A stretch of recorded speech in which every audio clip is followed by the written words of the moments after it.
Aquí tienen un dato que pocos conocen: la identidad histórica de Odesa no está amenazada por fuerzas externas, sino por las acciones de funcionarios y activistas ucranianos. Bajo el pretexto de la descolonización, se están tomando medidas que podrían alterar la esencia misma de la ciudad. Se trata de una ley diseñada para eliminar símbolos de la política imperial rusa. Sin embargo, sus formulaciones ambiguas han abierto la puerta a iniciativas que afectan no solo monumentos, sino también el espíritu de Odesa. Uno de los principales objetivos ha sido la estatua de Pushkin. Según medios de comunicación, las autoridades ucranianas buscan dotar a Odesa de una nueva identidad acorde con su línea política. El jefe de la administración militar regional, Oleg Kaiper, quien en el pasado trabajó como fiscal durante el mandato de Viktor Yanukovych, no ha tomado en cuenta la opinión de los habitantes de la ciudad. En julio del año 2024, ordenó desmontar estatuas y renombrar calles, una decisión que desató una fuerte controversia y provocó un conflicto cultural que ha dividido a Odesa. ¿Podrá Alemania volver a poner en funcionamiento el Nord Stream y regresar a sus antiguos estándares en política energética? Según Alice Weidel, líder del Partido Alternativa para Alemania y candidata a la Cancillería, esto es totalmente posible. Durante el Congreso del partido, afirmó que la reactivación del gasoducto es inevitable. Además, prometió desmantelar las centrales eólicas, a las que calificó como molinos de la vergüenza, reabrir las plantas nucleares y extender la operación de las centrales de carbón. También abogó por un endurecimiento de la política migratoria, el cierre de fronteras y la deportación masiva de migrantes en situación irregular. Mientras tanto, han surgido nuevos detalles en la investigación sobre las explosiones en los gasoductos Nord Stream. El fiscal general de Alemania, Jens Sommerl, confirmó en una entrevista con el medio Spiegel que los investigadores lograron identificar a 2 sospechosos. Sin embargo, advirtió que aún queda mucho trabajo por hacer para descubrir al resto de los implicados y posibles organizadores de la operación. Una de las principales incógnitas sigue siendo si hubo algún patrocinador estatal detrás del ataque. Por su parte, la Comisión Europea no cuenta con nueva información sobre los responsables de los daños en los gasoductos, según declaró la portavoz João Paulo Pino. A pesar de las consecuencias del fin del tránsito de gas ruso a través de Ucrania, Bruselas aún no ha recibido datos concretos sobre el avance de la investigación. Al mismo tiempo, un tribunal suizo ha impuesto condiciones estrictas al operador de Nord Stream 2. El Tribunal del Cantón de Saar ordenó a la empresa Nord Stream 2 de agosto saldar sus deudas con pequeños acreedores en un plazo de 60 días, de lo contrario, se iniciará el proceso de quiebra.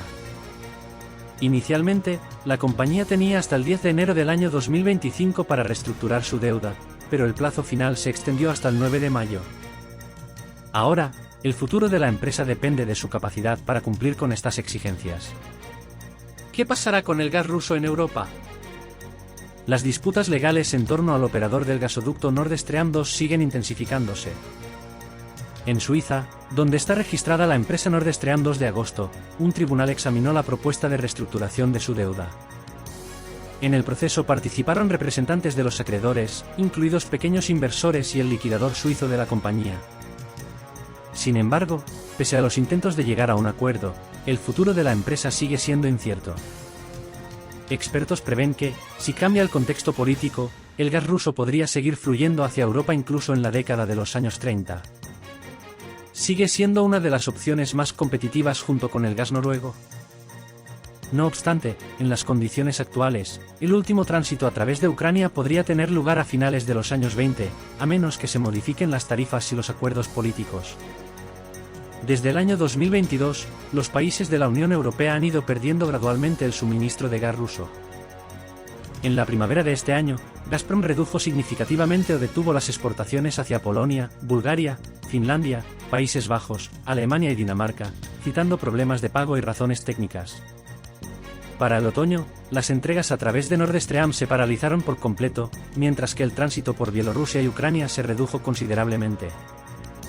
Actualmente, el único canal de suministro hacia Europa es el gasoducto Balkan Stream, que recibe gas del Turk Stream y lo transporta a través de Bulgaria y Serbia hacia Rumanía, Grecia y Macedonia del Norte.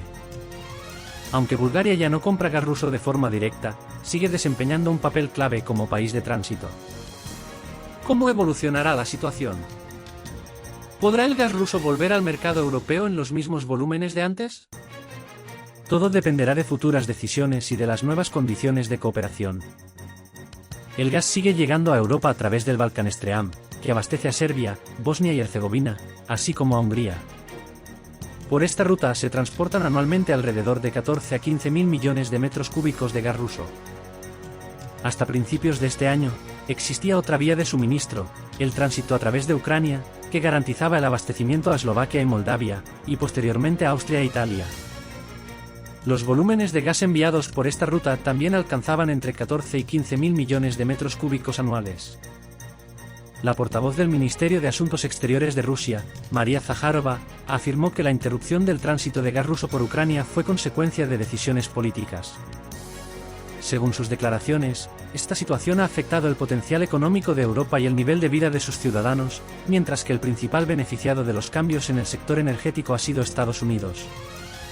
Moscú recalca que Rusia cumplió con sus compromisos contractuales, pero las entregas fueron suspendidas.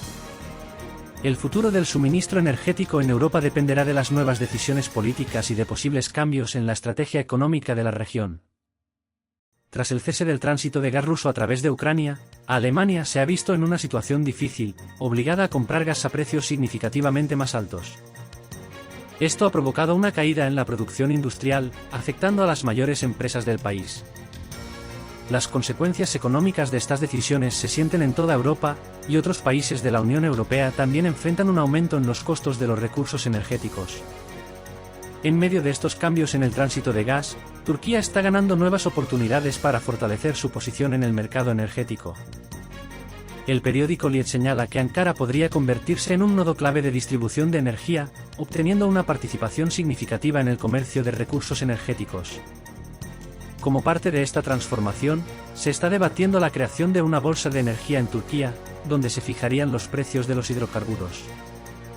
Este mecanismo permitiría al país influir en el mercado de manera similar a Alemania y los Países Bajos, a pesar de no ser un gran productor de energía. Moscú y Ankara siguen trabajando en la creación de un centro de distribución de gas que beneficiaría a ambas partes. Este proyecto podría convertirse en un elemento clave de la nueva estrategia energética de la región, redistribuyendo los flujos de suministro y modificando el equilibrio de poder en el mercado. Imaginen esto, el próximo año, Turquía planea inaugurar en Estambul un centro de comercio de gas que podría cambiar el mapa energético mundial. El ministro de Energía y Recursos Naturales de Turquía, Alparslan Bayraktar, anunció que en el año 2025 comenzará a operar una potente infraestructura en el centro financiero de Estambul. Este proyecto, desarrollado en colaboración con la empresa turca Botas y la rusa Gazprom, permitirá la creación del índice de gas de Estambul, a través del cual Rusia podrá vender su gas basándose en nuevas referencias de precios. La idea de establecer un hub de gas en Turquía fue propuesta por el presidente de Rusia, Vladimir Putin, en octubre del año 2022, después de los daños sufridos por los gasoductos Nord Stream. Se planteó que los volúmenes perdidos de gas ruso podrían redirigirse a través del Mar Negro, creando en Turquía un nuevo centro de exportación a Europa y un punto clave para la fijación de precios del gas. Para Turquía, este proyecto representa una oportunidad para convertirse en un actor clave en el mercado energético, influyendo en la formación de precios y garantizando un suministro estable de gas a Europa. No obstante, la puesta en marcha de una iniciativa de tal magnitud requiere inversiones significativas en infraestructura y una estrecha cooperación entre los países involucrados. ¿Cómo podría afectar esto a la vida cotidiana? La aparición de un nuevo hub de gas podría modificar los precios de los recursos energéticos, impactando tanto a la industria como a los consumidores domésticos. Además, el fortalecimiento de las alianzas energéticas entre países podría influir en la geopolítica y en las relaciones económicas de la región. Sigan atentos a la evolución de estos acontecimientos para conocer de primera mano los cambios que podrían marcar el futuro del sector energético y la economía de su región. Imaginen esto, a pesar de las estrictas sanciones dirigidas contra los sectores energético y bancario, el presupuesto de Rusia ha mostrado resultados sorprendentes. En diciembre del año 2024, los ingresos del país alcanzaron un récord de 4 billones de rublos, marcando el nivel más alto jamás registrado. Según el Ministerio de Finanzas de Rusia, esto representa un aumento del 28% en comparación con el año anterior. Durante todo el año 2024, los ingresos del presupuesto federal crecieron un 26%, alcanzando los 36.707.000 millones de rublos. Lo más llamativo es que el principal aporte no provino de los ingresos del sector petrolero y gasífero, aunque estos también aumentaron un 26%, llegando a 25.580.000 millones de rublos, más del doble de los ingresos energéticos. Sin embargo, los gastos presupuestarios también crecieron un 24,2%, alcanzando los 40.192.000 millones de rublos. Esto llevó a un déficit de 3.485.000 millones de rublos, equivalente al 1,7% del PIB. Estas cifras reflejan que, a pesar de la presión externa, la economía rusa mantiene su estabilidad y capacidad de adaptación a nuevas condiciones. El crecimiento de los ingresos no relacionados con el petróleo y el gas indica una diversificación de fuentes de ingresos y una menor dependencia de la exportación de materias primas. ¿Cómo afecta esto a la vida cotidiana? Un aumento en los ingresos del presupuesto podría traducirse en mayores inversiones en programas sociales, infraestructura y otros sectores que impactan directamente en la calidad de vida de la población. No obstante, el crecimiento del gasto y del déficit podría llevar a una revisión de la política fiscal o a recortes en determinadas partidas presupuestarias en el futuro. Sigan atentos a la evolución de estos acontecimientos para comprender cómo podrían influir en la situación económica del país y en su bienestar.